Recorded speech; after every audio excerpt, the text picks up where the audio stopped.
In a discovery that could provide new insights into the origins of mass in the universe following the Big Bang, scientists from the International J-Park E15 collaboration have used experiments with kaons and helium-3 to demonstrate for the first time the existence of an exotic nucleus containing 2 protons and a bound kaon. Kaons are a type of meson.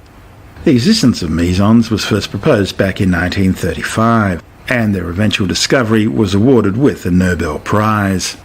Kaons, or K-mesons, are composed of an antiquark and a quark pair, and they've recently become an important topic in research. Quarks are elemental subatomic particles and a fundamental constituent of matter. Quarks combine to form composite particles called hadrons, the most stable of which are protons and neutrons, which make up atomic nuclei. Due to a phenomenon known as color confinement, quarks are never directly observed or found in isolation, but only occur within hadrons, which exist either as baryons, such as protons and neutrons, or as mesons.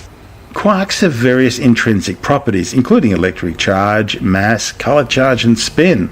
They are the only elementary particles in the standard model of particle physics to experience all 4 fundamental forces in nature: electromagnetism, gravity, and both the strong and weak nuclear forces. They're also the only known particles whose electric charges are not integer multiples of their elementary charge. There are 6 known types of quarks, known as flavors: up, down, top, bottom, sometimes called beauty, charm, and strange. Up and down quarks have the lowest masses. The up quark has a charge of 2/3, while the down quark has a charge of -1/3. A proton is composed of 2 up quarks and a down quark, while the neutron is made up of 1 up quark and 2 down quarks. Heavier quarks rapidly change into up and down quarks through a process of particle decay, the transformation from a higher mass to a lower mass state. Because of this, up and down quarks are generally stable and the most common in the universe, whereas strange, charm, bottom and top quarks can only be produced periodically in high-energy collisions, such as those involving cosmic rays or in particle accelerators. For every quark flavor, there's a corresponding antimatter counterpart or antiquark that differs only in some of its properties, have equal magnitude but opposite sign. Apart from the quarks and gluons that constitute the nucleons, there are also valence quarks, which continually pop into and out of existence due to quantum fluctuations. Now, the thing with antiquarks and quarks, or the thing with all matter and antimatter in fact, is that they annihilate each other as soon as they come into contact. And kaons usually exist as virtual quantum particles that pop into and out of existence inside the nucleus. But under the right conditions, these virtual quantum particles could become real bound particles in a nucleus. And for at least a fleeting moment before they annihilate each other, they could become part of an exotic nucleus, along with the typical neutrons and protons found in the nucleus. That's because there is a slight time lag before the quark and antiquark annihilate each other. Understanding how this happens could provide fresh insights into mysteries such as the origin of mass and the quantum phenomenon of color confinement. In quantum chromodynamic theory, color charge is completely unrelated to the everyday meaning of color.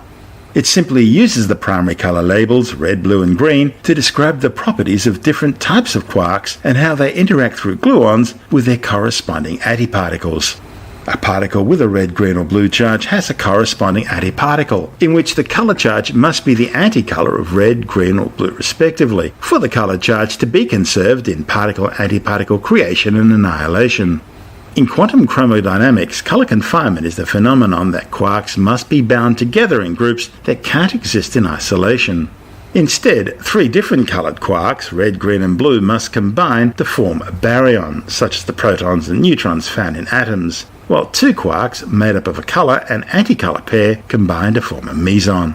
Interestingly, if you try to pull these quarks apart, the strong nuclear force holding them together gets even stronger, sort of like pulling on an elastic band. Eventually, the energy required becomes so great that a new quark-antiquark pair are created as per Albert Einstein's famous mass-energy equation, E=mc². So to investigate this, the authors tried an experiment in which they attempted to bind a kaon to a nucleus. To do the experiment, the researchers decided to use a helium-3 target. That's a nucleus made up of 2 protons and a single neutron. By knocking out a neutron from the helium-3 target, the authors were able to greatly reduce the energy of the kaon by using the recoil of the ejection and replacing the neutron with the kaon, thereby forming a tightly bonded nucleus with 2 protons and a single kaon. Reporting in the journal Physics Letters B, the study's lead author, Masahiko Iwasaki from the Riken Cluster for Pioneering Research, says the experiment shows that mesons can exist in nuclear matter as a real particle, like sugar that's not dissolved in water. He says it opens up a whole new way of looking at and understanding nuclei. Understanding such exotic nuclei will give science insights into the origins of the mass of the nuclei, as well as how matter forms in the core of neutron stars. The authors now intend to continue their experiments using heavier nuclei to further their understanding of the binding behaviour of kaons.